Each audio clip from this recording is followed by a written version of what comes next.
mayor ng Baguio na palaging trending sa pag-usapan ay laban sa korupsyon at tapat na pamumuno.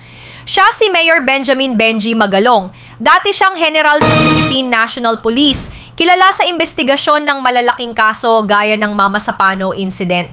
Noong 2019, pinili siyang maging mayor ng Baguio City. Ang kanyang plataporma, good governance, transparency at paglaban sa korupsyon.